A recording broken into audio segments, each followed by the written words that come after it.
Listo. Vamos a dar para respetar el tiempo de todos por su puntualidad. Les agradecemos mucho, muy amable, muchas gracias por estar presentes. Otra vez con aquellos que se están uniendo, que se acabaron de unir. Buenos días con todos, con todas. Para nosotros, para CEDEPRO, es un honor poder compartir ese espacio con ustedes y con dos grandes invitados que tenemos para el día de hoy. El tema del webinar del día de hoy es honestidad académica, disposiciones del nuevo modelo de evaluación de institutos 2024, ¿no? Vamos a compartir máximo unos 45 minutos, una hora máximo del día de hoy para entender lo que nos está diciendo el nuevo modelo, sobre todo con el indicador que hace referencia a la ética, el indicador de ética y transparencia del modelo. Vamos a iniciar presentando a los compañeros que nos acompañan el día de hoy.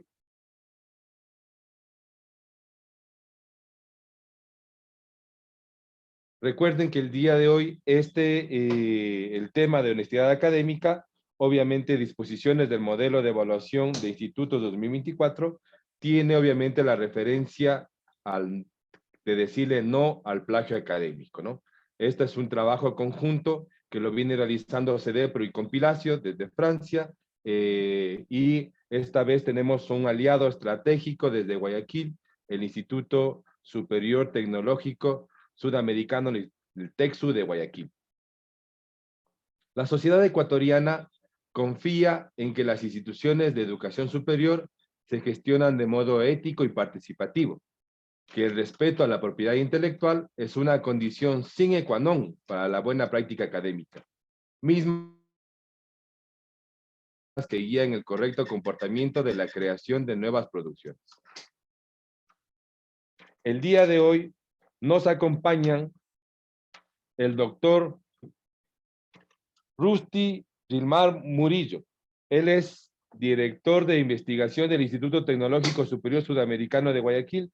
Bueno, ya le dije doctor a Rusty, pero está justo, está en el doctorado, es doctorando en análisis de problemas sociales por la UNED de España, es magíster en educación superior y economista, ejerce la cátedra en instituciones de educación superior desde hace 18 años, así también ha colaborado con el Consejo de Aseguramiento de la Calidad de la Educación Superior en procesos de evaluación de institutos técnicos y tecnológicos, fue coordinador de planificación en los distritos del Minedu. Mi estimado Rusty, bienvenido. También nos acompaña el día de hoy Darío Peñafiel. Él es responsable comercial para Iberoamérica de Compilacio, es economista por la Universidad, máster en Economía Pública y Política Económica por la Universidad de Valencia, España, máster en Gestión de la Innovación y de la Propiedad Intelectual por la Universidad de Lumière en Francia. Anteriormente se desempeñó como responsable de innovación en modelo de negocios para la SAUR en París. Estos son los invitados del día de hoy. Mi nombre, otra vez, Juan Pablo Morales. Soy director general de proyectos institucionales de CEDEPRO Ecuador. Soy magíster en educación y orientación familiar, licenciado en ciencias de la educación. Y bueno, actualmente también estamos cursando un doctorado en educación en la Universidad Benito Juárez de México, ¿no? He venido trabajando con ustedes, acompañándoles con ustedes antes de estar en CEDEPRO Ecuador. Formé parte también del CASES como director de evaluación de institutos superiores y también en la CENESID como coordinador nacional de vinculación. Para nosotros, para las tres instituciones, para los tres compañeros que estamos presentes el día de hoy, es un placer y un gusto compartir con ustedes el tema posiciones del nuevo modelo de evaluación de institutos 2024.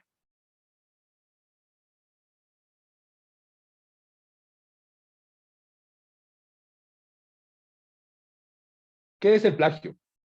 Vamos a entender un poquito y aprovechando que hemos estado, o que estamos, mejor dicho, todavía inmersos en esta pandemia que ha golpeado a nivel mundial la salud, y no solo la salud, sino la economía de todo el mundo, vamos a hablar de una pandemia también que es el plagio. ¿Por qué le decimos que es una pandemia? Porque obviamente el plagio, digamos, en términos generales es usar el trabajo, las ideas, las imágenes o las palabras de otras personas como si fueran propias sin dar el crédito al autor o la procedencia de la información. Esto es importante entenderlo antes de entrar a lo que nos quiere decir tanto el modelo de evaluación como las normativas nacionales sobre la honestidad académica, ¿no? Hemos visto que asimismo, como hemos tenido una pandemia que ha venido economía, inclusive para aquellas personas que han tenido pérdidas de familiares, obviamente el tema social, psicológico que ha venido, digamos, minándose por esta pandemia, lo mismo pasa con esta pandemia que es el control C, control B. Este es el virus que provoca, obviamente, esta pandemia que es el plagio.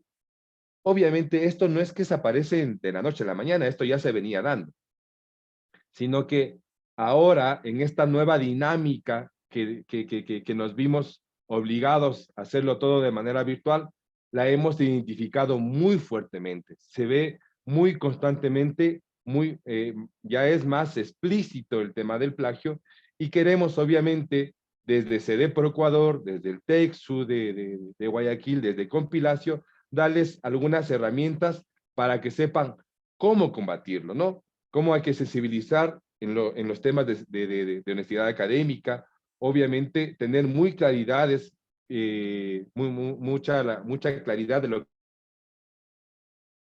que establecer estándares de cómo citar para respetar obviamente los temas de propiedad intelectual.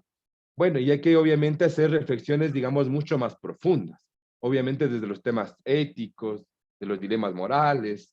Vamos a conocer un poquito en este tiempito que tenemos de compartir experiencias desde el texto de Guayaquil y también información práctica, real, clara, herramientas adecuadas para trabajar en función de tener instituciones que protejan, que respeten, que promocionen el respeto y la protección a la propiedad intelectual dentro de las actividades académicas. Esto es tanto para estudiantes como para alumnos, ¿no? Entendemos obviamente que el acceso y procesamiento de la información que nos brinda el siglo XXI ha traído consigo desventajas que limitan y consecuentemente impiden la crítica, la creación e innovación académica. Pues con la rapidez y eficaz,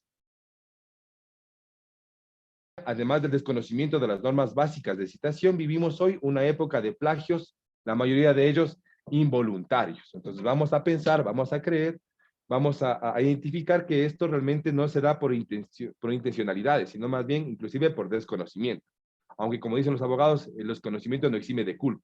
Entonces tenemos que tomar acciones para que este desconocimiento se transforme en un conocimiento obviamente adecuado que motive a la protección del sistema, a la protección de la propiedad intelectual. Sí, el plagio académico no es un problema reciente, como lo decía hace un momento, ¿no? Sin embargo, durante los últimos años y dado el panorama médico-sanitario actual, la deshonestidad académica ha incrementado significativamente. Esto puede explicarse en base a varios fenómenos de la globalización, como son las redes sociales, la reducción de los controles, la necesidad de hacer cada vez más dinero en menos tiempo, el tema de las tareas. Ayer leía justo un reportaje que decía que los adolescentes pasan en promedio, pueden pasar 9 horas en Internet, de las 9 horas, 6 horas las hacen en redes sociales, en el Internet, y de esas 6 horas dedica 2 horas y media solo a las redes sociales. Entonces prácticamente nos consume el tema de la globalización, la información en línea, las redes sociales, y prácticamente tratamos de hacer las cosas rápidamente, las tareas, los trabajos, y obviamente perdemos lo más importante, el tema de la crítica, de la creación, de la originalidad, de la innovación.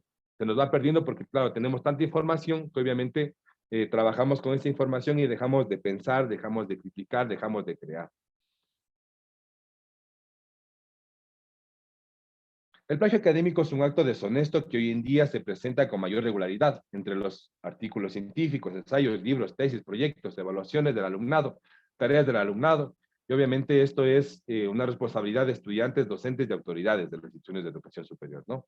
Los estudios exponen que cerca del 80% de los plagios provienen de la copia de trabajos realizados por los propios compañeros, y obviamente por las fuentes también de información que se encuentran en el Internet.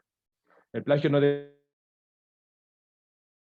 sino que también es como cómo se da esto por desconocimiento. Entonces creo que es muy importante. Obviamente sabemos que existe, digamos, algún tema de intencionalidad también, cuando tú directamente copias el trabajo de un compañero en línea, de internet, trabajas de información, pero obviamente hay muchos también trabajos que se hacen tomando referencias a estos trabajos, sin embargo, obviamente son mal citados, no se contextualizan de manera adecuada, son mal parafraseados y eso también obviamente son prácticas que denotan, digamos, a la vista de quien lee un tema de plagio, aunque obviamente se da por desconocimiento directo de la persona que hace el trabajo.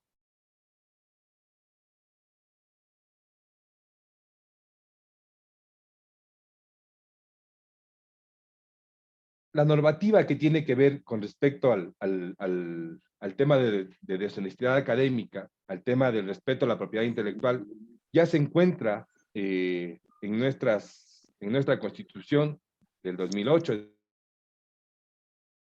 en el Código Ingenio 2016, y la normativa realmente que recién se ha hecho, como es el reglamento de régimen académico, que constantemente ha ido evolucionando, y también el nuevo modelo de evaluación de institutos 2024, que fue presentado más o menos hace un mes por parte del Consejo de Aseguramiento de la Calidad de la Educación Superior. Pero para antes de inmiscuirnos ya en los temas normativos, en los temas reglamentarios, le vamos a dar paso a nuestro compañero Rusty Murillo, desde el Instituto Superior Tecnológico, el TECSU Sudamericano, TECSU de Guayaquil, para que nos comparta un poquito qué piensa Rusty como coordinador del área de vinculación, del área de investigación, mejor dicho, como director del área de investigación dentro del TECSU. ¿Qué piensa del tema de la deshonestidad académica? ¿Qué piensa del tema del plagio? ¿Cómo lo ha visto? ¿Cómo lo han ido trabajando dentro de la institución? Rusty, otra vez te agradecemos mucho por tu presencia, por acompañarnos en este momento. Cuéntanos un poquito cómo el TECSU y cómo ves este tema de deshonestidad académica desde el plagio y qué acciones van haciendo el TECSU para mitigar esta problemática fuerte. Buenos días con todos, Juan Pablo. Muchas gracias, compañeros presentes. Gracias por compartir este pequeño momento, pero muy importante. Y bueno, gracias por la aclaración también, ya que estamos hablando de ética y demás, pues que no soy doctor aún, no. Lo anhelo, pero aún no. Estoy haciendo un doctorado apenas, ¿no? Bien, en cuanto a la problemática que existe, es realmente preocupante, ¿sí? Y lo voy a exponer de una forma muy breve en lo que se está haciendo del instituto y lo que se ha encontrado y lo que se ha venido trabajando como tal.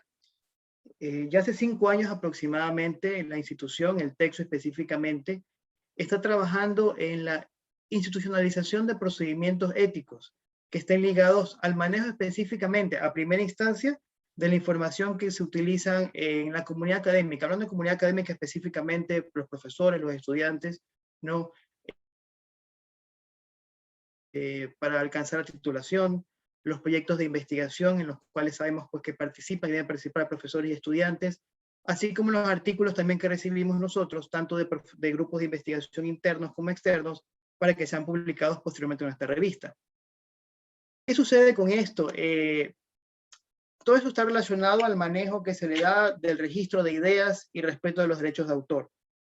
En el caso de los estudiantes, específicamente, se les ha venido brindando inducciones durante cursos específicos y seminarios, exclusivamente para que ellos puedan ir interiorizando el propósito de registrar las citas, las referencias que ellos obtengan y que consideren pertinentes de incluir en sus proyectos, como lo mencioné, en sus trabajos de titulación o de fin de carrera. ¿Cómo lo hacemos? Explicando, dando material actualizado sobre normas de citación adecuada, búsqueda de datos que argumenten teóricamente, sobre todo que hayan sido certificadas por expertos y que cuenten con respaldo del conocimiento académico. Esta partecita de aquí parece mentira, ¿no? Porque al final de cuentas el proceso de citación está normado según el estilo que la institución escoja. Pero esta parte de búsqueda de datos que hayan sido contrastados, datos que sean válidos para este tipo de trabajos que realizan los estudiantes es lo más difícil. Sabemos todos que en este mundo digitalizado en el cual vivimos, lamentablemente cualquier persona puede aperturar blogs que llaman de discusión, pero sin embargo no tienen respaldo o validez académica. Y claro está, los estudiantes en ocasiones no disciernen, no tienen la capacidad aún de discernir en este aspecto la falsa información o la información no contrastada. Inclusive hemos encontrado trabajos de titulación que obviamente tienen que pasar por los diferentes filtros y que, claro, están bien referenciada la información, pero cuando vamos no son los sitios más recomendados. Este problema se viene dando, como lo mencioné, hace unos 3 años atrás, 4 años atrás, cuando empezamos nosotros con estas campañas internas dentro del instituto, del Departamento de Investigación, por lo cual se han tomado dos medidas específicas adicionales. Primero, la que se consideró es ampliar el espectro de la audiencia estudiantil, ante la cual se brinden las inducciones acerca del manejo apropiado de normas de citación, haciendo lo propio con estudiantes que provengan desde los primeros niveles de ingreso a la institución. Trabajo que se está llevando en conjunto con las coordinaciones de carrera y con todos los profesores del instituto. Y segundo, y el que en lo personal me parece muy apropiado e importante, la implementación obligatoria del uso de gestores bibliográficos, con los cuales el estudiante en un inicio crea un usuario con el gestor indicado. Sabemos que hay gestores bibliográficos de uso gratuito, con cierta limitación obviamente en la cuestión de la capacidad que deben utilizar los estudiantes. Ellos lo que hacen es toda la bibliografía que insertaron en este gestor con el tutor o con el profesor, quien será el que valide previamente toda la bibliografía ingresada, depurando, por así decirlo, las referencias que van a nacer del material reflejado en el gestor.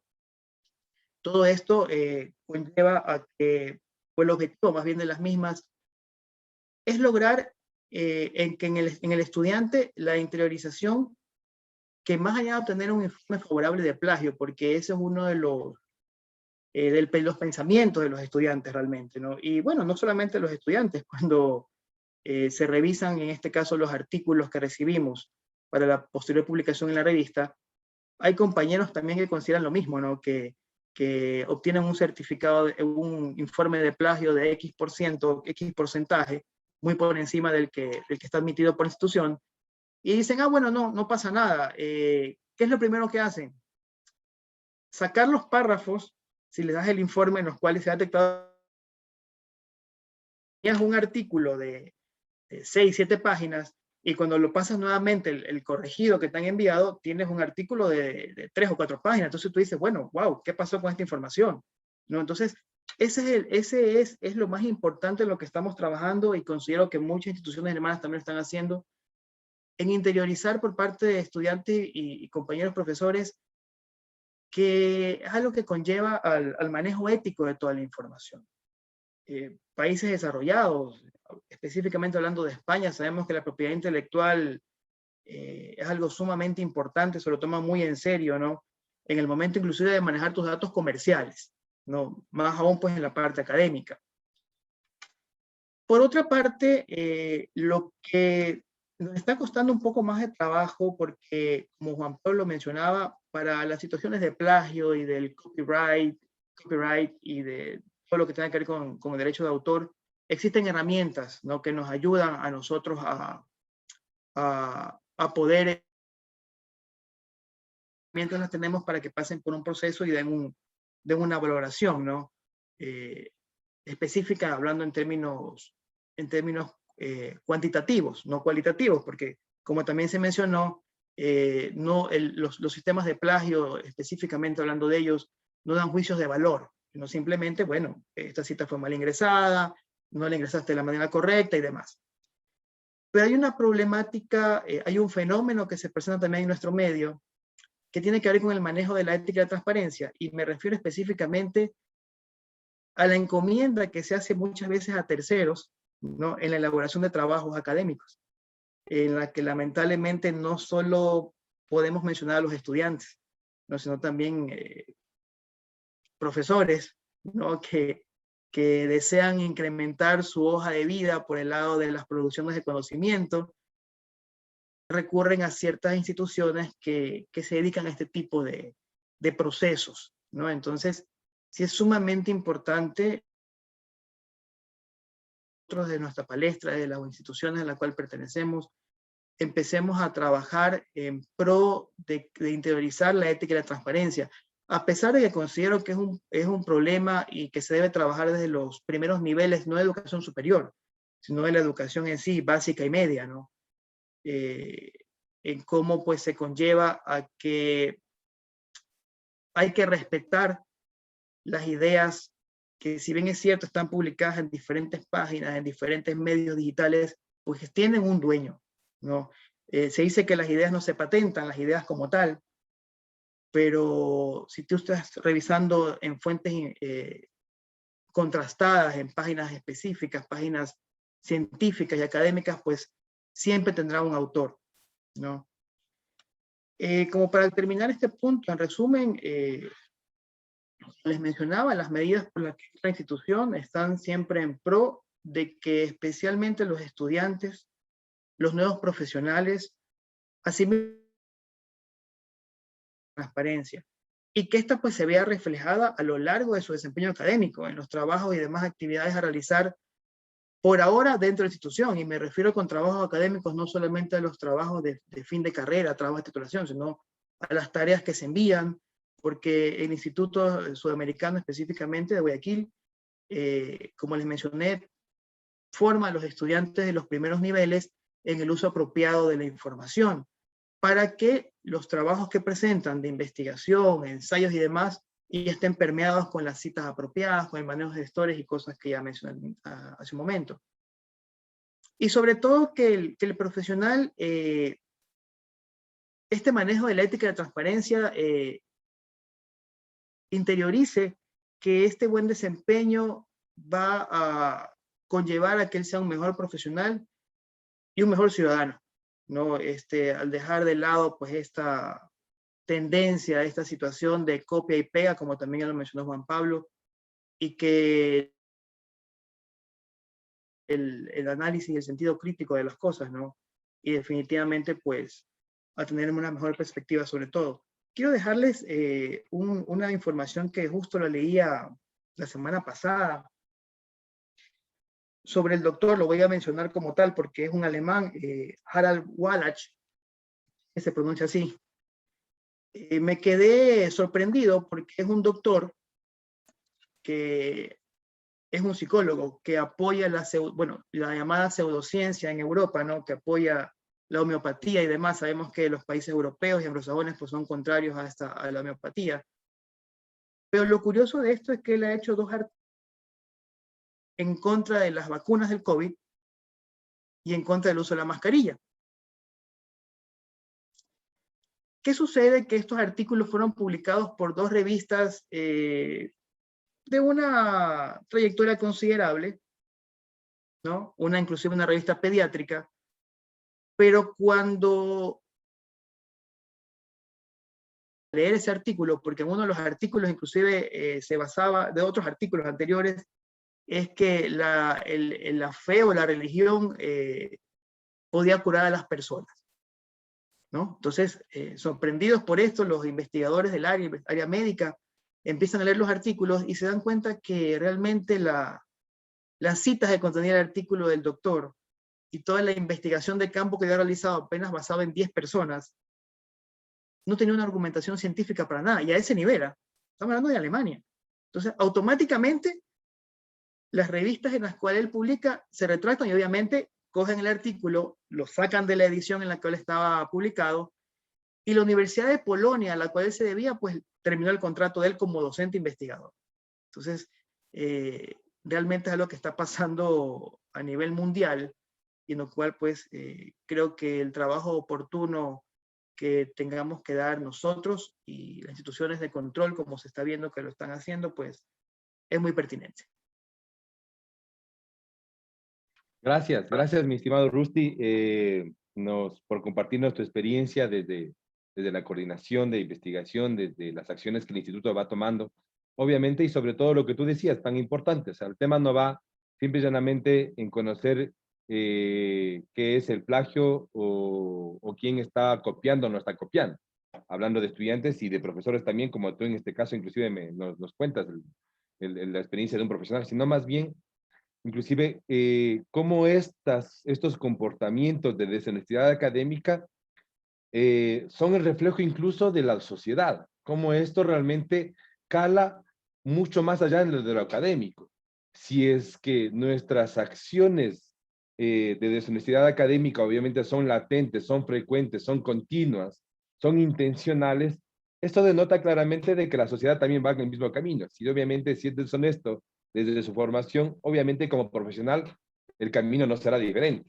Entonces, las acciones que ustedes están tomando nos parecen muy interesantes que se podrían tomar en el transcurso, digamos, de la presentación del día de hoy y obviamente conocer un poquito más de gestores que son efectivos. ¿Para qué? Para entablar una línea base que nos permita tomar decisiones adecuadas. Les comentaba yo que este tema de la normativa de deshonestidad académica no es nueva, digamos, para el Ecuador. Esto ya se viene realizando, ya lo encontramos en la LOEI, inclusive que fue aprobada no solo en esta, sino en la anterior, que ya hablaban sobre el tema de la deshonestidad académica en el sistema educativo. También obviamente está en la Constitución de la República, el artículo 322, obviamente en el cual específicamente reconoce la propiedad intelectual de acuerdo a las condiciones que señala la ley directamente. El Código Orgánico de la Economía Social de los Conocimientos, este llamado Código Ingenios en el 2016, ya habla y estipula sobre la violación de los derechos intelectuales establecidos en ese código directamente. Más allá, ya yéndonos a lo que es la normativa propia del sistema de educación superior, la LOES, artículo 207, habla de las sanciones investigadores y servidores trabajadores con respecto a la honestidad académica. Igual el 207.1 ya habla sobre el fraude o deshonestidad académica en la aplicación inclusive del examen nacional de evaluación que se tiene directamente. Y yendo todavía mucho más, aterrizando mucho más, digamos, a la normativa secundaria que nos regula, el artículo 48 del reglamento de régimen académico directamente habla sobre la ética y la honestidad académica, ¿no? Y nos dice claramente que las instituciones de educación superior expedirán políticas de ética y de deshonestidad académica sin perjuicio de las normas establecidas para el efecto. Entonces, le está dando la libertad a que la institución, digamos, crea sus propios sistemas, para nosotros, digamos, lo vemos así, con políticas, con normativas, con procedimientos, obviamente que frenen el tema de la deshonestidad académica, que promuevan la originalidad, la creación, la innovación, y obviamente que por un hilo que se llama ética, por un camino que se llama ética, ¿no? E inclusive, digamos, da una explicación y dice que se entiende por fraude de deshonestidad académica a toda acción que, inobservando el principio de transparencia académica, viola los derechos de autor o incumple las normas éticas establecidas por la propia institución, por el profesor. Esto sirve obviamente para los procesos de evaluación, presentación de resultados de aprendizaje, investigación, sistematización. En realidad te da todo un campo amplio. La idea es cómo esto lo transformo en cosas reales, palpables que se tienen que hacer. Inclusive ya te da un listado de conductas que configuran temas de fraude o deshonestidad, entre las que podemos encontrar la apropiación de ideas o de información de pares dentro de procesos de evaluación, eso es copiarle al compañero del estudiante o copiarse entre profesores, obviamente también cuando están en procesos de evaluación. Uso de soportes de información para el desarrollo de los procesos de evaluación que no han sido autorizados por el profesor. Reproducción en lo sustancial a través de la copia literal, lo que decía justo Rusty en su momento, o sea, cómo después tenía 6, 7 páginas, acaba teniendo 3, porque obviamente el estudiante decidió todo lo que encontró copiado, quitarle y prácticamente quedó a menos de la mitad de su trabajo, ¿no? Y ahí obviamente ya empieza a hablar de lo que es la copia literal, la paráfrasis o la síntesis de creaciones intelectuales o artísticas, sin observar los temas de suplantación de identidad, acceso no autorizado a reactivos o respuestas para evaluaciones, bueno, y un sinnúmero, digamos, de conductas que estipulan el fraude o deshonestidad académica. Y yendo mucho más allá, tenemos ya el modelo de evaluación externa 2024 con fines de acreditación para los institutos superiores técnicos y tecnológicos que el Consejo de Aseguramiento de la Calidad Superior aprobó hace un mes. Y esto obviamente es de cumplimiento obligatorio para las instituciones en la próxima evaluación 2024. Entonces, quiere decir que tenemos tiempo llevar a cabo acciones, sí, que vayan de la mano, justo de lo que habíamos hablado, del tema de ética y honestidad académica del artículo 48, pero que también van de la mano de este indicador que se llama indicador ética y transparencia. Sí, que nos dice en su estándar significativamente lo siguiente, dice que es el funcionamiento institucional que está apegado a la legalidad nacional, obviamente ahí hablamos de lo que dijimos recién, ¿no? Constitución, Código de Ingenios, LOE, Reglamento de Régimen Académico, y a las normas internas oficialmente aprobadas. Entonces, te dice claramente que aparte de que te apegues a lo que dicen las normativas que hace un momento mencioné, dice que tú debes tener una norma interna, un sistema interno, ¿no? El mérito y el esfuerzo académico y el buen comportamiento social son la base para valorar a los miembros de la comunidad educativa. Entonces, ya no solo te dice que es importante los resultados, sino que dices cómo lo valoras. De todos los factores es importante, no solo el resultado. ¿Sí? Después dice, en la institución existe el derecho a la crítica y el reclamo respetuoso sin temor a la retaliación. La relación entre los actores del proceso educativo se basa en los principios de la ética laica y los principios deontológicos correspondientes a la comunidad educativa. Por distintas vías se accede a estas libertades, digamos, internas que tiene la institución. Sí, obviamente, y habla sobre los manejos y recursos y el desarrollo de la información. Y si vamos a ir mucho más puntual, porque obviamente este indicador, digamos, nos deja un paraguas súper abierto, súper fuerte de lo que es específicamente lo que está buscando el indicador de ética y transparencia, pero si vamos, digamos, a los temas más puntuales, digamos, algunos de los elementos, digamos, fundamentales que hay, rezan, por ejemplo, que el instituto realiza acciones, escúcheme bien, el instituto realiza acciones educativas, preventivas y correctivas con los actos de deshonestidad académica. Entonces, dice que la institución tiene normativa que regula el sistema, hace normativas internas, pero aparte de esto no es todo, sino que debe contar con acciones educativas preventivas y correctivas necesarias en relación a los actos de deshonestidad académica, especialmente a lo que es el fraude dentro de los exámenes, dentro de las evaluaciones, dentro de las tareas, el plagio, la violación del código de ética, que obviamente cuando hablamos de ética y transparencia debe haber una comisión de ética, debe existir un código de ética, y dentro de este código de ética debe implementarse un sistema de protección a la propiedad intelectual, que es nuestra sugerencia, digamos, pero obviamente también deben haber acciones que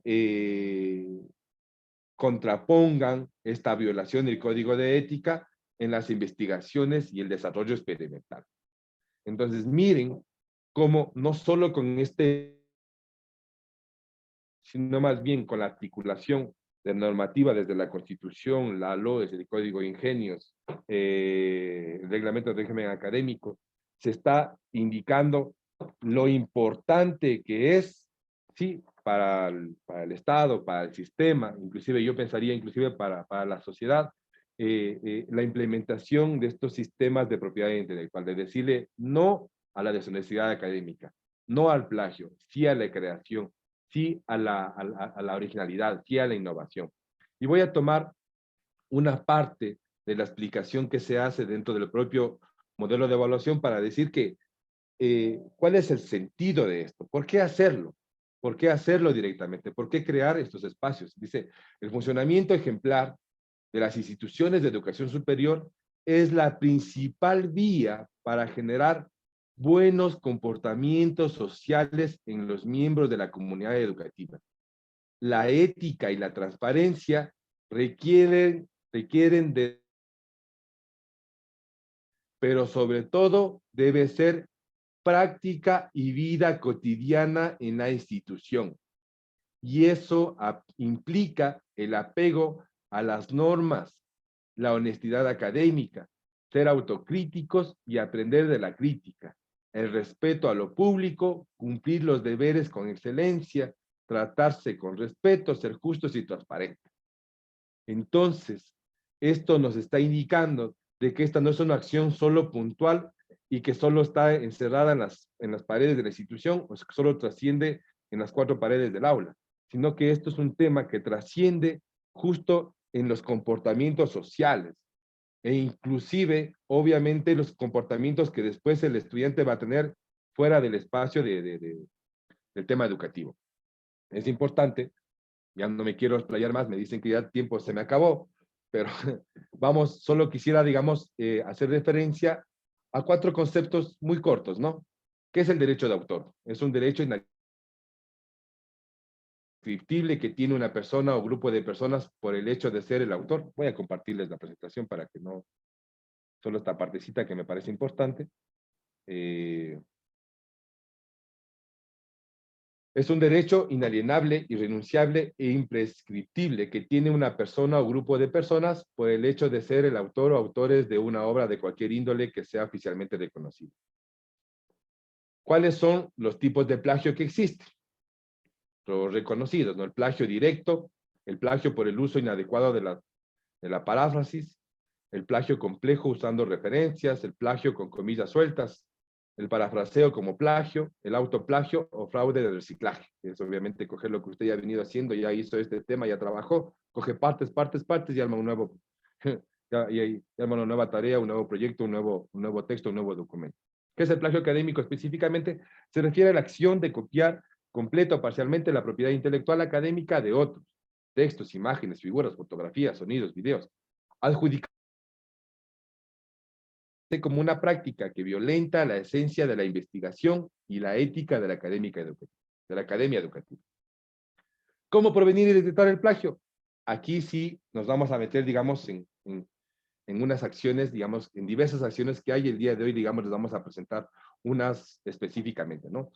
Hay que convocar un espacio con herramientas adecuadas, como por ejemplo Compilacio, que ya lo vamos a darle la oportunidad a que Darío nos comparta cuál es la herramienta de Compilacio, con la intencionalidad de hacer un ejercicio reflexivo de docentes y estudiantes sobre la necesidad de implementar estrategias que permitan desarrollar valores y competencias con el propósito de prevenir y evitar el plagio académico en el presente y en el futuro.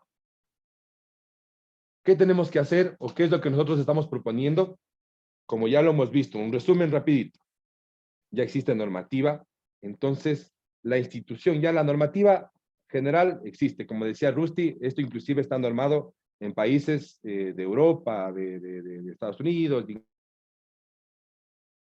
inclusive hay organizaciones que están ligadas al tema de propiedad intelectual, una organización mundial que respeta el tema de propiedad intelectual inclusive, pero esto tiene que calar en el interno de la institución. Entonces la institución no solo tiene que articularse a las normas, sino que tiene que definir una política propia. ¿Cuál va a ser la intencionalidad, la vía, el camino, la ruta por donde la institución va a decir, este es el camino por el cual nosotros vamos a hacer un respeto a la propiedad intelectual, una protección a la propiedad intelectual? Cuando tenga muy claro cuáles son sus políticas, su camino, su vía, determinará obviamente, hará su normativa propia, que ya lo dice el reglamento que tiene que hacerlo, lo dice el modelo que tiene que hacerlo. Obviamente la institución tiene que crearse en base a sus políticas y enmarcados bajo paraguas de la normativa general, tiene que hacer una normativa interna propia de respeto a la propiedad intelectual. Para esto se puede ayudar, ya lo decía Rusty, de gestores académicos que sirven para identificar este tema del plagio,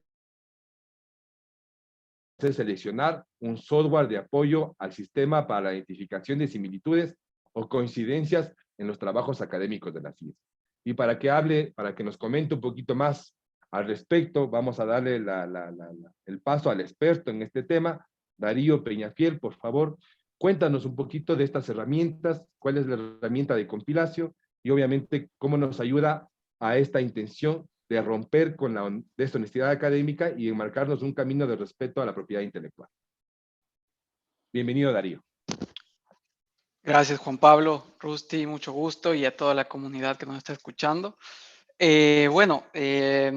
Rápidamente me gustaría explicarles básicamente lo que hace la empresa como Compilatio, quiénes somos, y que ustedes vean rápidamente la herramienta.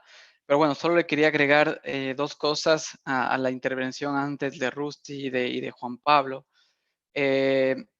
Efectivamente, lo que nos comentó Rusty de estas publicaciones que luego son no es la primera vez, o sea, incluso hay un libro de Michael Desmourget, que es un psicólogo francés, que tiene una obra muy conocida que se llama El cretino digital, ¿no? Que habla de los riesgos de la digitalización para los jóvenes. Y en este libro él desmiente muchos mitos, ¿no? Este tipo de documentación, de investigación, de papers que salen en la televisión y que salen en las revistas. Y bueno, los papers que él desmiente son, por ejemplo, que las tablets iban a despertar y desarrollar la creatividad de los niños de 0 a 1 año. Entonces, los expertos, entre comillas, pues afirmaban que era lo mejor, que iba a llevarnos a un nivel de desarrollo, pues, nunca antes visto, etcétera, etcétera. Eso nos lleva a caer a la conclusión de que inclusive hay que tener cuidado en este tipo de revistas, ¿no? O sea que muchas veces, porque vemos que las citaciones están del un nivel de masificación de la información en la cual necesitamos herramientas como antiplagio o también herramientas bibliográficas para ayudarnos a discernir toda esta información, ¿sí? El docente, los investigadores tienen toda la capacidad para hacerlo, pero dada la cantidad de información, necesitan herramientas que les ayuden a tomar decisiones mejor informados, ¿sí? Otra cosa que me gustó de Rusty fue mucho lo que hablaba del mejor, de un mejor ciudadano, ¿no? Nosotros dentro de Compilatio hablamos de lo que es el civismo digital y lo hemos hablado muchas veces también con Juan Pablo, de que, por ejemplo, a la hora actual, ¿no? Tenemos dos espacios, ¿no? Tenemos el espacio físico en el cual interactuamos y también tenemos un espacio virtual, ¿no? Antes había mucha desconexión entre el espacio virtual, ¿no? Y el espacio físico. Ahora, hoy por hoy,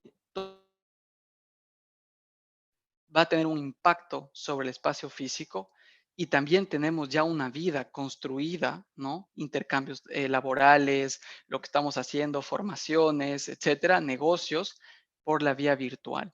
¿Cuál es el problema? Que bueno, que antes en el espacio físico estaban los docentes que nos podían dar guías, los profesores, las familias que nos podían dar una guía, ¿verdad? Lo que pasa es que en el espacio digital, esta generación lleva un retraso, ¿no? Entonces no hay esta guía por parte de familia, de docentes, etcétera, porque ellos también están aprendiendo, ¿no?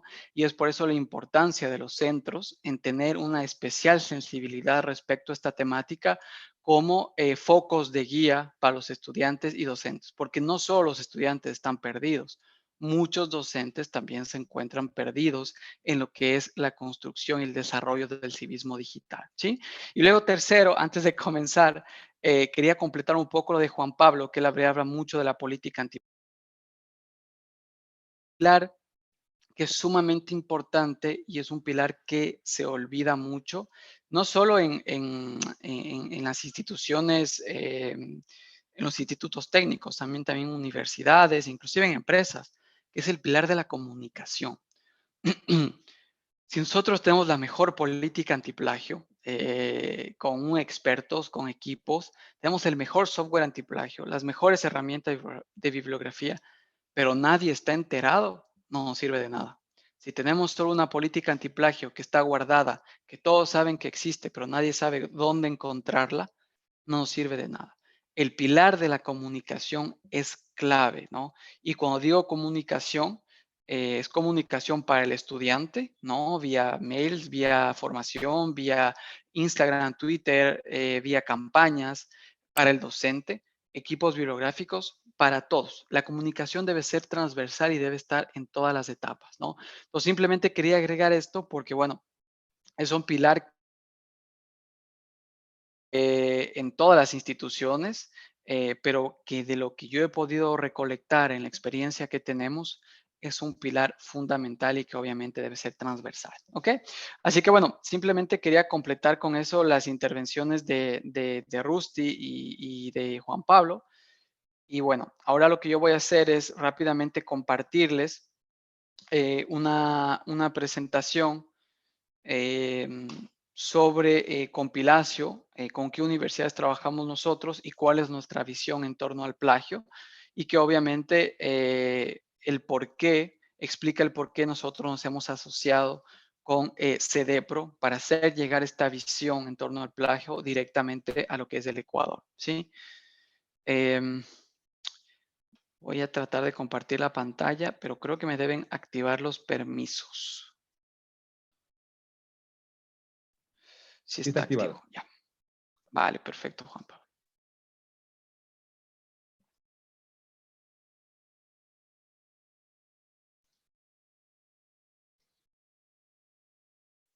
Listo.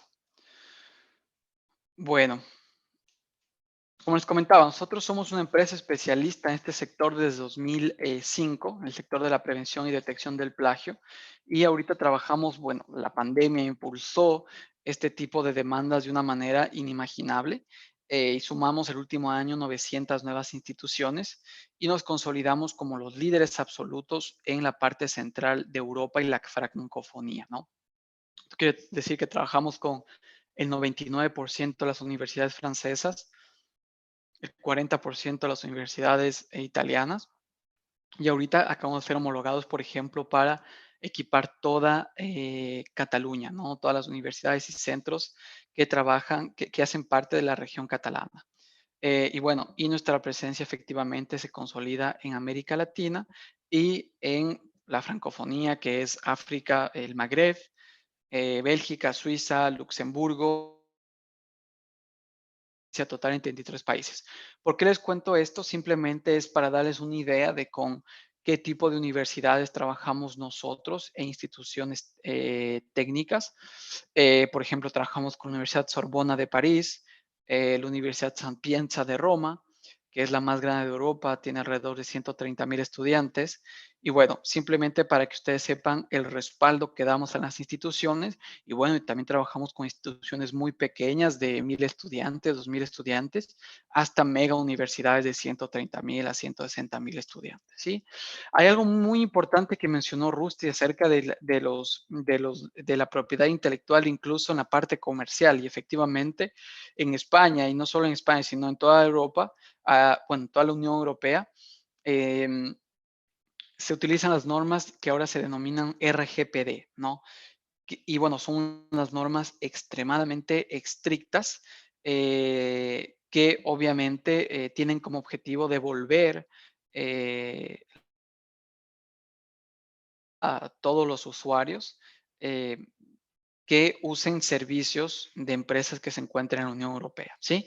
Es el caso de Compilatio, nosotros nos regimos a las normas RGPD, nuestros servidores están 100% en Francia y entre las partes, los apartados más importantes de las normas RGPD, se dice que tenemos la obligación de no vender, explotar o divulgar la información de nuestros clientes y además de que el cliente siempre puede pedir la reversibilidad del servicio, ¿no? ¿Qué quiere decir esto?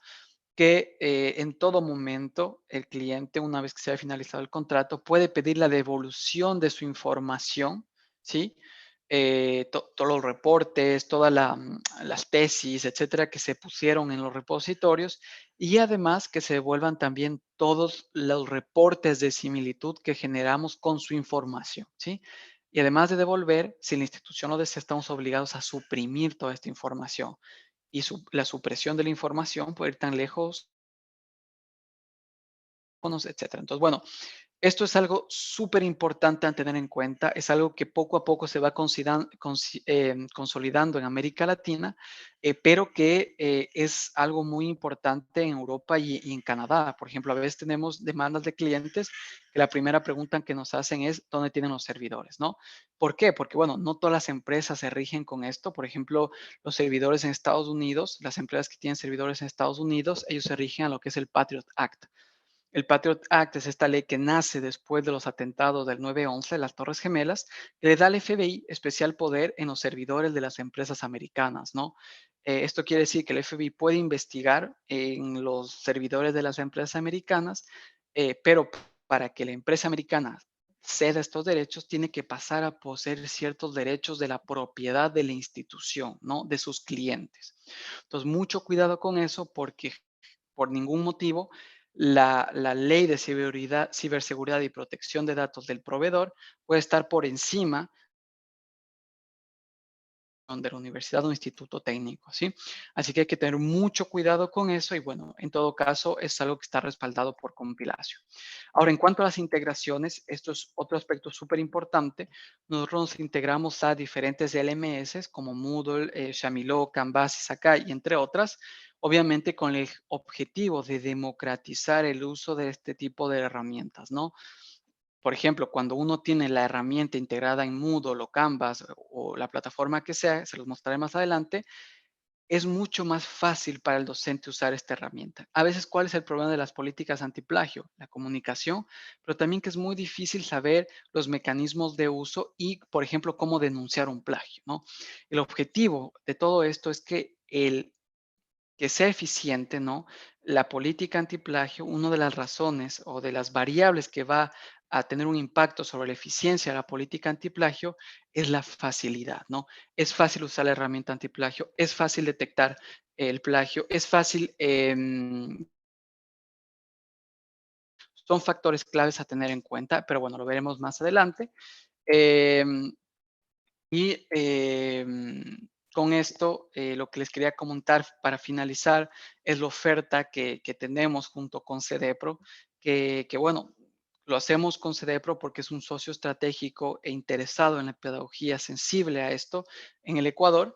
Y bueno, la oferta está enfocada en tres pilares, ¿no? El primero es ayudar a las instituciones a establecer un marco normativo mediante seguimiento, mediante ejemplos de otras instituciones en Europa, en Ginebra, en Francia, que han tenido éxito en sus políticas antiplagio, ayudarles y decirles, mira, esto puede dar algunos frutos, esto no da tantos frutos, y con un seguimiento constante. Luego, el apartado B básicamente se logra con el software, revisar y mejorar, tiene que ser un software fiable, fácil de usar, em, que pueda ser integrado, ¿sí? Que cuente con soporte técnico. Y luego el último apartado es informar y entrenar, ¿vale? Informar y entrenar, nos dimos cuenta que en América Latina una de las problemáticas era que las instituciones hacían muchos esfuerzos en adquirir softwares y se le daba al docente únicamente una formación técnica, pero nos olvidábamos mucho de la formación pedagógica. La formación técnica quiere decir, me creo una cuenta, subo un archivo y ya está, pero se olvidaron mucho de lo que es la formación pedagógica. Quiere decir, ok, una vez que cuento con el documento de similitudes, ¿qué hago? ¿No? ¿Cómo lo interpreto? ¿Cómo ayudo a mi estudiante? ¿Es un índice de similitud o es un índice de plagio? ¿Cuál es el acompañamiento que debo dar? Etcétera. Si no se logra este tipo de acompañamiento, este tipo de formaciones pedagógicas, se puede inclusive perjudicar al estudiante, ¿no? De manera involuntaria. Obviamente el docente no tiene ninguna malicia, simplemente que no ha sido informado respecto a este tema, ¿ok? Con eso concluyo esta pequeña presentación de compilación y rápidamente les voy a demostrar cómo se ve la integración con Moodle para que ustedes vean em, la facilidad desde las plataformas de gestión educativa LMS, ¿sí? Bueno, aquí estamos en una pantalla de Moodle que la mayoría de ustedes supongo deben conocer porque, bueno, Moodle es una de las herramientas más utilizadas en toda América Latina, alrededor del 96% de instituciones la usan. Y me voy a ir a una tarea de prueba de América Latina, ¿sí? Cuando vamos a calificar y ver todos los envíos, yo ya poseo aquí la integración de compilación, ¿sí? En la cual tengo acceso a un servicio técnico ilimitado en español. El servicio técnico ilimitado en español está disponible para el servicio técnico, pero también para los docentes, para, una vez más, que el uso de la herramienta sea dinámico y sea fácil, ¿no? Si el servicio técnico tiene que enviar el técnico de la institución un ticket a la empresa, en un año muchas personas dejarán de utilizar la herramienta, ¿no? Luego tenemos estadísticas, ¿no? De la tarea, cuántos documentos han sido analizados, el porcentaje de similitud medio por tarea, cuántos documentos del 10 al 25 y cuántos documentos superior al 25%, ¿sí? Y luego una pequeña lupa que me permite buscar documentos, ¿vale? Luego de eso, si yo me voy ya a la parte de calificar la tarea, puedo ver que aquí automáticamente ya tengo el índice de similitud, ¿vale? Si yo quiero conocer el índice, el reporte de similitud, quiere decir la información ya detallada, simplemente le doy clic aquí y se me despliega lo que es el índice de similitud. En estos 3, 4 minutos que me quedan, voy a tratar de ser lo más claro posible para mostrarles qué es el índice de similitud y, perdón, el reporte de similitud, ¿sí? Bueno, aquí tenemos lo que es un índice de similitud, índice de creatividad, índice de originalidad, pero ojo, no es un índice de plagio. No hay una herramienta en la Tierra por el momento que nos pueda decir si hay plagio o no hay plagio, ¿sí? Como lo dijo Rusty, eso es algo que solo lo puede determinar el docente, ¿sí? Y es por eso que la formación, ¿no? Puede haber un estudiante que tiene 3% de similitud, pero que ha cometido plagio, y uno que tiene 50% de similitud, pero no ha cometido plagio, ¿no? Y el acompañamiento va a ser distinto. El que tiene 3% e hizo plagio, pues hay que orientarlo a, mira, las normas APA son estas, el reglamento de ética es esto, tienes que formarme una carta de código de honor, etcétera. Al que tiene tal vez un 50, hasta un 70% y no hay plagio, el acompañamiento es distinto. Mira, ya comprendiste la APA, todo está muy bien citado, pero necesito más creatividad, necesito más originalidad, necesito que vayas más allá en la reflexión, ¿vale? Entonces, lo que debemos hacer en la política antiplagio es, en una primera instancia, determinar el nivel de originalidad que se espera del estudiante y luego determinar si hay plagio o no hay plagio, ¿sí? Luego de eso nos vamos a la información del documento, que bueno, aquí básicamente es información administrativa, no voy a pasar tiempo en este apartado, y luego llevamos al primer nivel de cálculos. Me dice el idioma que ha sido detectado, puedo excluir del análisis, ojo, no eliminar, solo excluir para identificar el plagio. Yo en una primera instancia no recomiendo esto porque estamos viendo, recuerden bien, el nivel de originalidad, ¿no? Y si yo excluyo todo lo que está entre comillas, me estoy saltando esta etapa que es primordial en la política antiplagio, ¿no? Y luego de eso verificaremos si hay plagio o no. Pero bueno, esto está a libre albedrío del docente. Luego de eso tenemos el total de fuentes encontradas, en este caso 300, y luego tenemos que la herramienta nos la divide en 3 tipos de fuentes, ¿no? Tipo de fuentes muy probables, en este caso 31 fuentes muy probables, que quiere decir copia y pega, ¿no? El estudiante no ha hecho ningún trabajo extra que el de copiar y pegar. Luego de eso tenemos el de las fuentes muy probables, que es parafraseo, ¿no? Hay un trabajo de parafraseo por parte del estudiante. Y luego las fuentes accidentales, ¿no? ¿Qué quiere decir las fuentes accidentales? Que bueno, dentro de la tarea el algoritmo dice tarea, esto lo pongo como una fuente accidental. O todos los estudiantes tienen el mismo eslogan de la universidad, lo pongo como fuente accidental, ¿sí? Y obviamente el algoritmo lo pondera de forma distinta. Una fuente muy probable pesa mucho más que una fuente accidental, evidentemente, ¿sí? Toda esta información que están viendo ahorita necesitan un acceso web, pero también se la pueden descargar en formato PDF para el estudiante. Y bueno, nuestra política y como nosotros hemos funcionado en Francia y en el resto de Europa y en América Latina, es que no le damos acceso a este informe al estudiante. Ahora, eso puede ser una posibilidad, pero como lo decía Rusty, no queremos que el uso de esta herramienta sea vicioso, ¿no? De que el estudiante diga, ah, bueno, aquí están los fragmentos de plagio, lo que hago es suprimir estos fragmentos y tengo un reporte de similitud al 3% y mi tarea pasa, ¿no? Entonces, es por eso que hay que tener mucho cuidado con este tipo de reportes y le damos acceso únicamente al docente, ¿sí? Y si no se desean descargar sin descarga, al comité de ética, a la directiva, etcétera. Luego, rápidamente, Compilatio presenta la información de 3 formas, en forma de síntesis, texto completo y fuentes. El día de hoy solamente veremos el formato de fuentes, que a mí me parece el más interesante en términos de facilidad de uso, ¿sí? Si yo voy al apartado de fuentes, yo tengo aquí todas las fuentes que han sido visualizadas, ¿no? Que han sido encontradas por la herramienta, fuentes muy probables, fuentes poco probables, etcétera, etcétera. Y aquí ya tengo un primer filtro para ver la que decía Rusty, la calidad de la fuente, ¿no? Aquí puedo ver que, por ejemplo, si no me equivoco, la UV es la Universidad de Valencia, en España, que es una fuente, pues, validada, creíble. Tengo Euskadis, que también es una fuente validada. Pero aquí si yo tengo, por ejemplo, el Rincón del Vago, obviamente ya es un primer signo de alerta, ¿sí?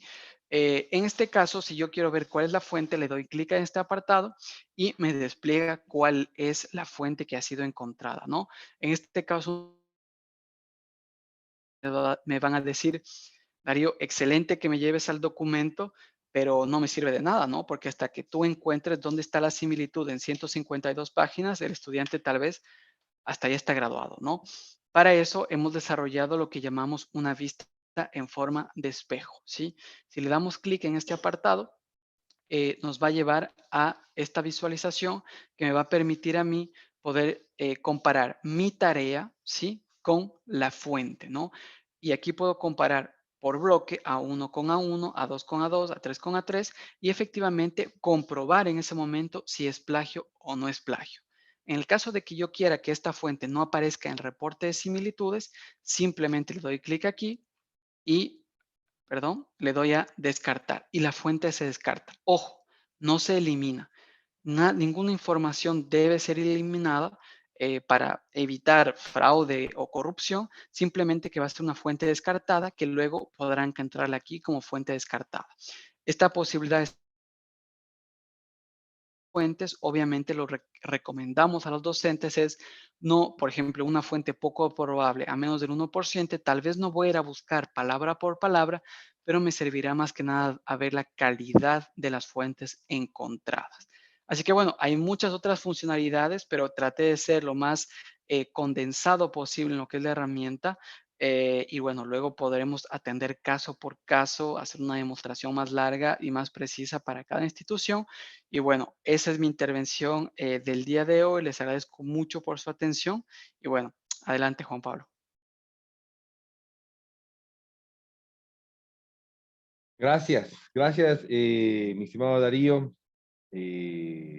La presentación en realidad me parece que el manejo de la herramienta es muy fácil. Tú me dices que se puede acoplar a los diversos sistemas que las instituciones tienen, han adquirido, inclusive digamos el Moodle, por ejemplo, que es el gratuito y es el más utilizado, obviamente pueden hacer directamente.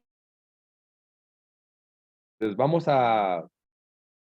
a tener, digamos, por configuración, no tengo opción, digamos, al chat directamente, pero si existen preguntas de parte de los compañeros que están presentes en la sala, por favor, alce la mano para poderles, digamos, dar un espacio para que puedan hacer las preguntas respectivas.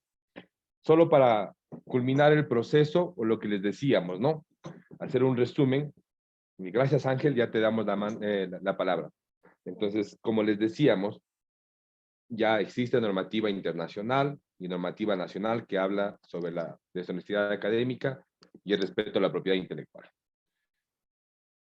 El siguiente paso, obviamente, es constituir tu comité de ética y tu directriz, obviamente, directrices dentro del mismo comité de ética, como lo establece el artículo 48 del ERA. Después, como lo establece justamente el modelo de evaluación con fines de acreditación, en muchas más acciones y a la par o coordinado con lo que dice el reglamento de régimen académico, te dice que debes tener una normativa interna específica que se trate sobre el tema de deshonestidad académica o lo que nosotros llamamos para no verlo desde la parte negativa, sino la protección a la propiedad intelectual.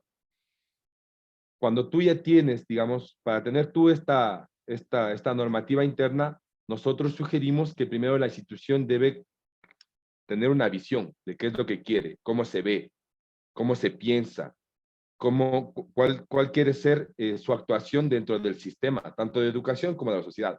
Quiero reconocerme como una institución que respeta y que protege la propiedad intelectual, reconocida como una institución que le dice no al plagio, no a la deshonestidad, una institución que trabaja en función de ser innovador, creador, original. Entonces, obviamente, ¿cuáles son mis ideas?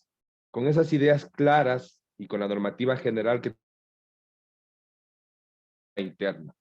Con una normativa interna ya establecida, sí, nos ayudamos de gestores confiables, como el que presentamos el día de hoy con Compilacio, que es, como ya se indicó, obviamente muy representativo, tanto en Europa, sobre todo en Europa, pero también en América Latina, inclusive ya se trabaja con algunas instituciones de educación superior de aquí del Ecuador, y que puede atender a instituciones de más de 100,000 estudiantes como instituciones de 1,000 estudiantes. Entonces, o sea, no hay ningún, digamos, límite en este tema.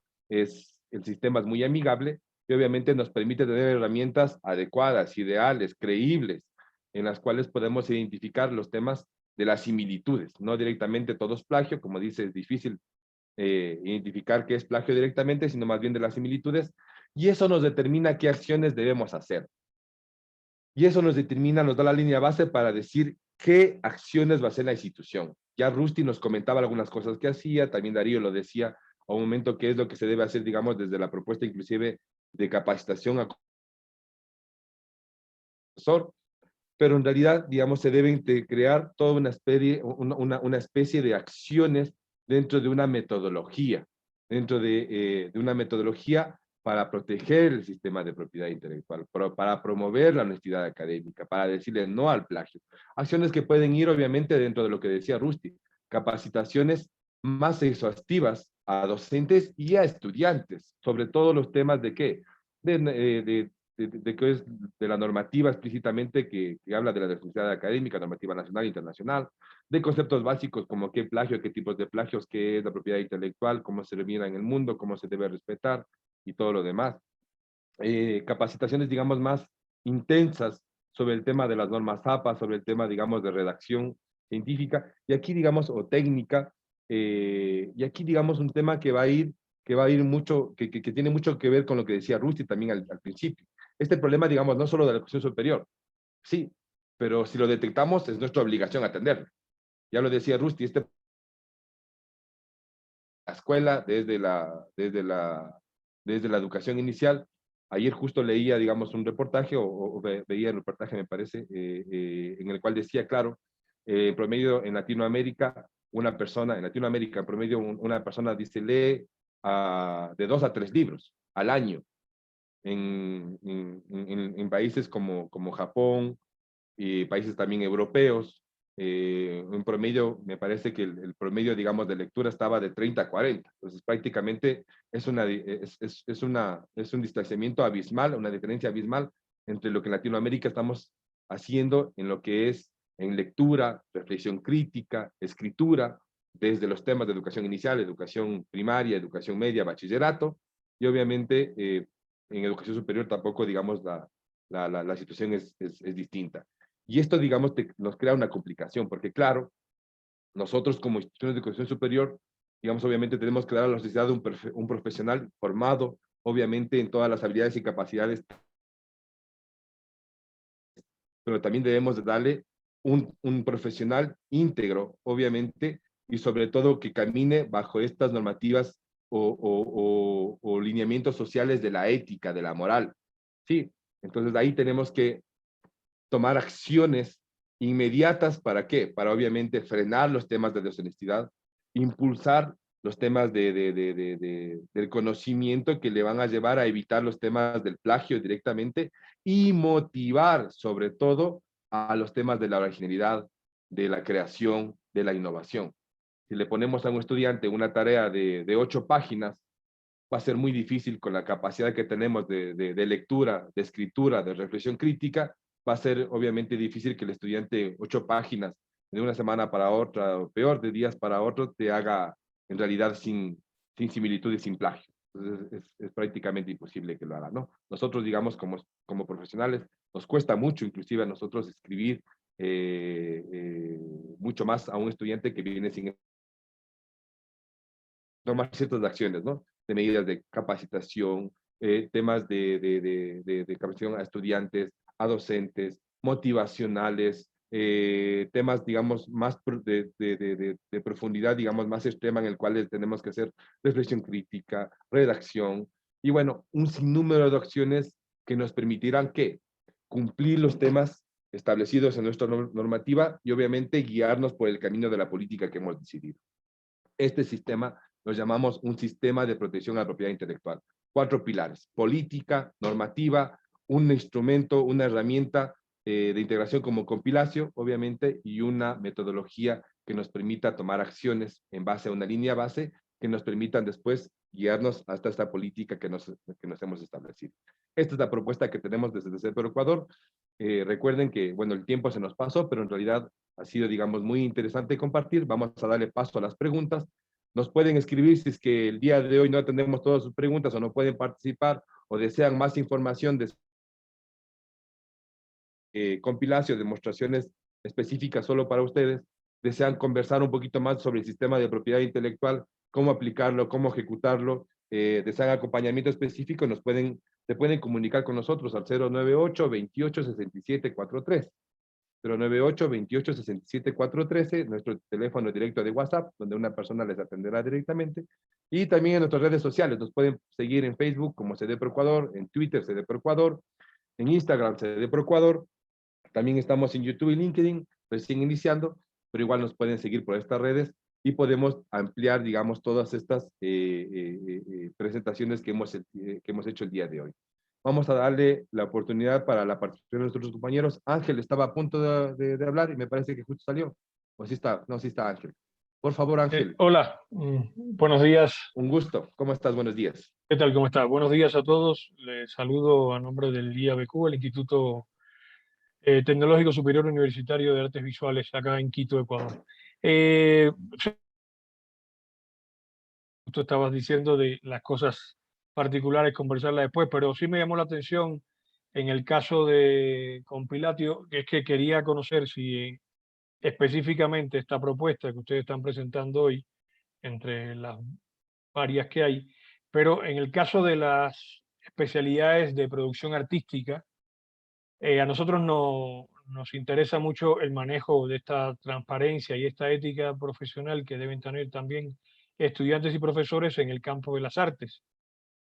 Y a veces es mucho más difícil cuando se manejan con temas como partituras, guiones de cine. Entonces, no sé cuál es el alcance de la plataforma que están proponiendo ustedes con relación a para estas carreras. Y me imagino que les pasará igualmente a conservatorios superiores, etcétera, etcétera, ¿no? Gracias. Y muchas gracias también a CEDEPRO por este tipo de webinar. Muchas gracias a ti, Ángel, por acompañarnos y estamos a las órdenes para... Mi estimado Darío, cuéntanos un poquito sobre la consulta de Ángel, cómo la herramienta en realidad está o no acoplada para esto que nos preguntaban. Claro que sí. Bueno, es una pregunta bastante frecuente de parte de los conservatorios y de las carreras de música, ¿no?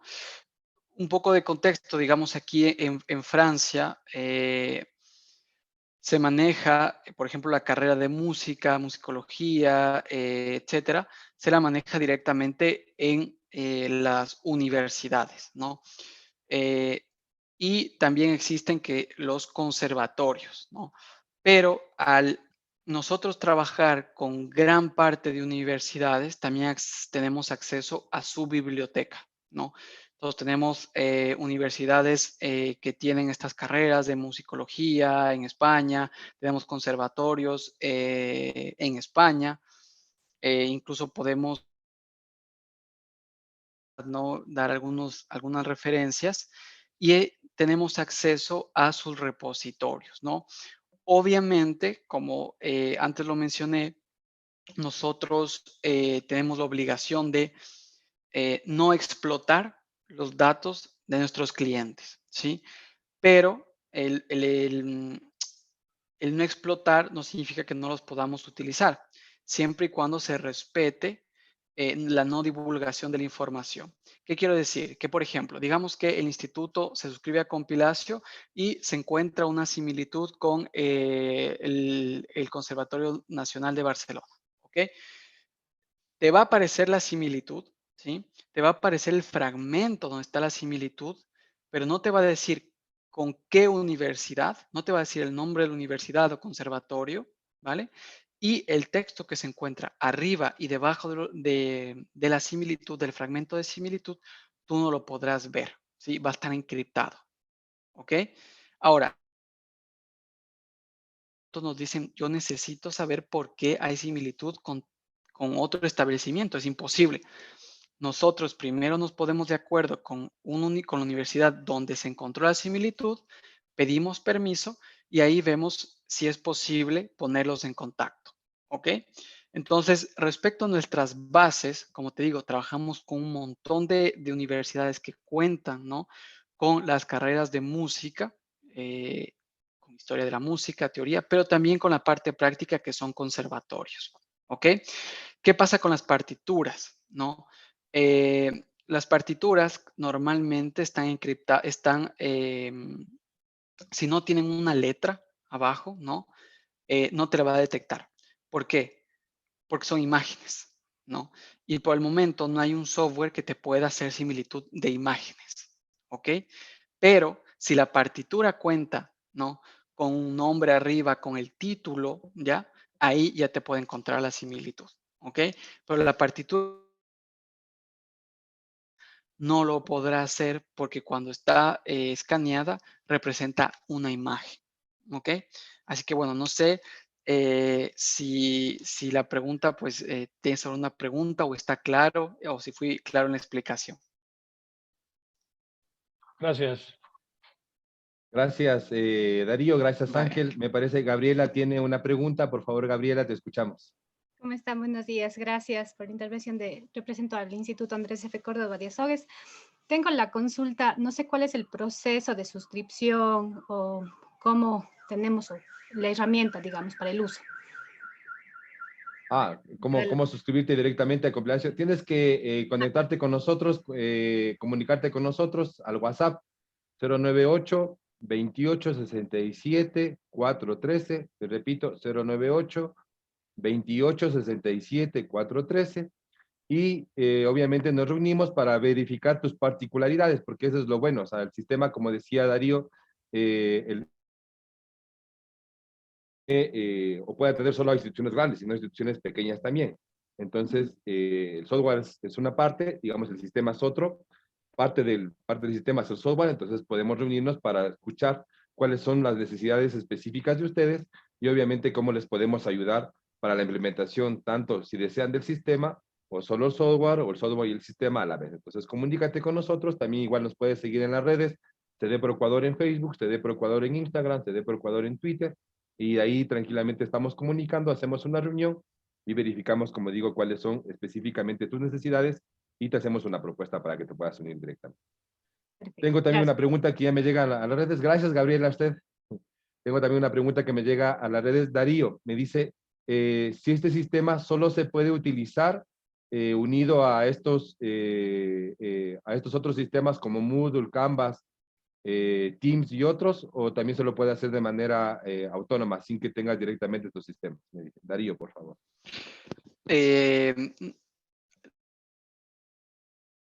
Podemos integrar de forma transversal en su LMS o efectivamente podemos hacer uso desde el sitio web de Compilatio, ¿sí?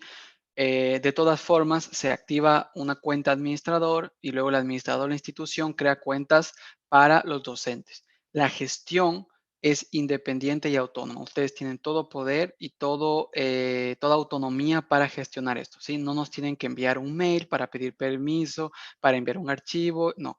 Ustedes desde el sitio web de compilación conectan y tienen acceso a su cuenta, pueden hacer análisis y la institución lo gestiona de manera autónoma e independiente, ¿ok?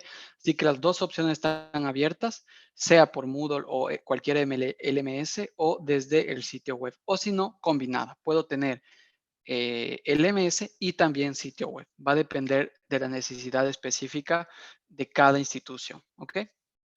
Gracias, Darío. Hernán, tiene una pregunta, por favor, Hernán.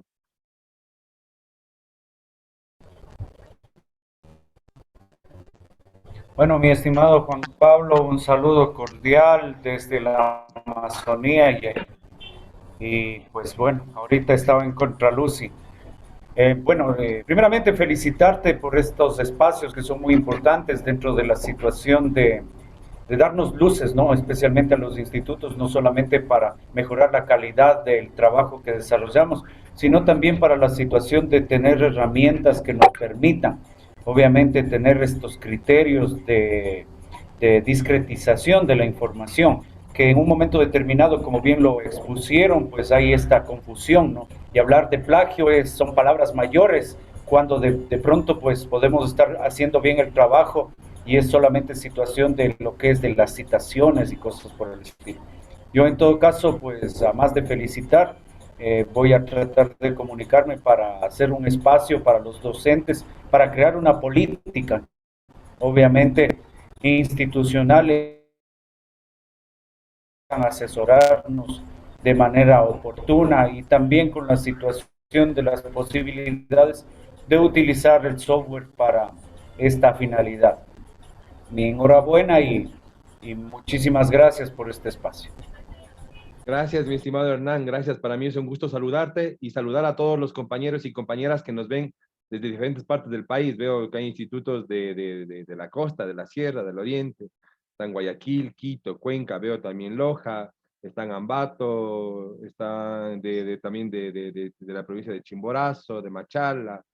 Los Ríos. Bueno, de Sí, Guayaquil, de Quevedo. Los Ríos. A Quevedo, aquí está, cierto, de Quevedo nos encuentra. Entonces, a todos en realidad, para nosotros es un placer, un gusto acompañarles y brindar estos espacios. Vamos a seguir mes a mes con espacios, obviamente, de reflexión sobre artículos específicos o indicaciones específicas que están en el nuevo modelo de evaluación 2024, porque nuestra intención es apoyar a las instituciones a que comprendan mejor y a que encuentren las herramientas o el camino adecuado para cumplir los procesos que obviamente se tienen que hacer con tiempo. Estamos a las órdenes, nos pueden seguir por nuestras redes otra vez, Facebook, Instagram, Twitter, CDPRO Ecuador. Ya para finalizar, solo voy a dar una última pregunta a Darío. Me dice un compañero en el chat, me dice, ¿será que esto es más trabajo para el docente, más carga para el docente? ¿Esto le va a complicar más al docente su tarea? En realidad yo te diría que no, pero que lo diga el experto que trabaja con la herramienta de compilación, Darío. ¿Esto es más trabajo, más complicación para el docente o esto es automático? El estudiante envía la tarea y automáticamente le viene todo hecho al docente. ¿Cómo es? Depende si el docente ha sido bien formado o ha sido bien acompañado. Eso hace la diferencia, ¿no? Como te mencionaba antes, o sea, puedes tener tú la mejor herramienta antiplagio, la más cara, pero si el docente no sabe cómo usarla, no solo técnicamente, sino sobre todo pedagógicamente, el docente no lo va a usar, ¿no? Porque tú viste 300 fuentes, ¿no? Entonces, si el docente no está formado, el docente va a ir a hacer clic, va a ver, etcétera, y no se va a dar cuenta que simplemente es él el que debe escoger la información que debe visualizar, qué tipo de información necesita más atención. Si tú solo le activas una cuenta y le dices, mire, Juan Pablo, aquí está su cuenta y úsela como usted bien pueda, el docente no lo va a hacer porque efectivamente va a ser más trabajo. Ahora, hay incluso otras formas de hacer el trabajo aún más simple, que es la integración con las plataformas LMS, Moodle, Canvas, lo que sea, porque ahí el estudiante deposita la tarea, ¿no? Y el docente, una vez que ingresa para hacer la calificación, ya tiene el reporte de similitud con el índice de similitud, ¿sí? Y si no hace la integración por Moodle, de todas formas, dentro del sitio web también cada vez que se abre una tarea se genera un enlace que el docente puede enviar al estudiante, ¿no? Pero imagínate, si no hay este tipo de formaciones, el docente ni siquiera puede estar enterado que existen todas estas opciones y al final no lo va a usar, ¿no? Y es por eso que por su sensibilidad a la parte pedagógica, porque el interés de nosotros no es que la herramienta se compre y que no se use, ¿no? Nuestro interés es que la herramienta se sistematice, ¿no? Y que se haga un uso continuo de la misma. Simplemente para terminar, nuestro objetivo básicamente es que nosotros tenemos dos curvas de uso, ¿no? En América Latina, la curva de uso los primeros años es así, plana, plana, plana, plana, plana, plana. Y el quinto año, así.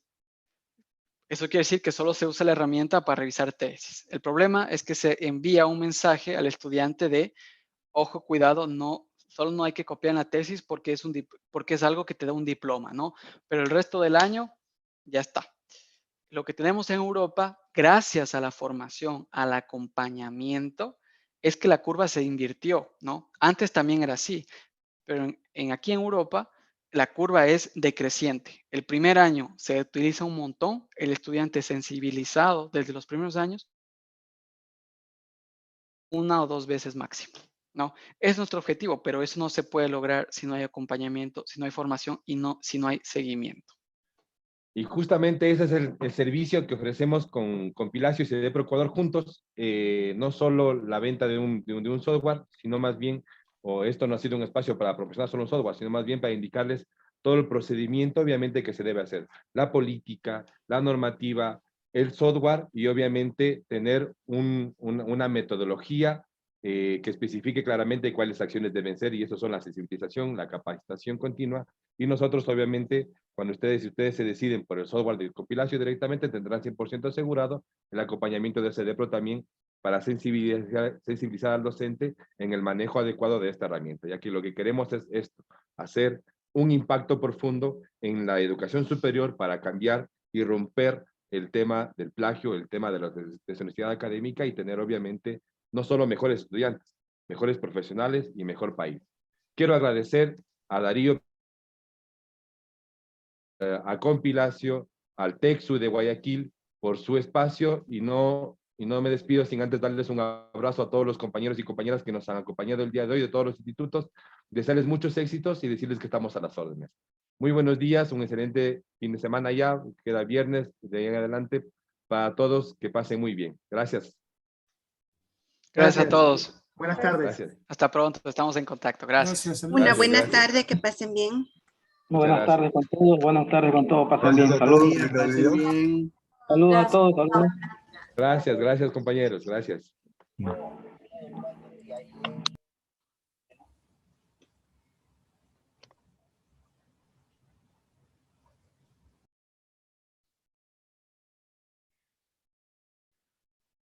Muy amables compañeros, gracias a todos, gracias.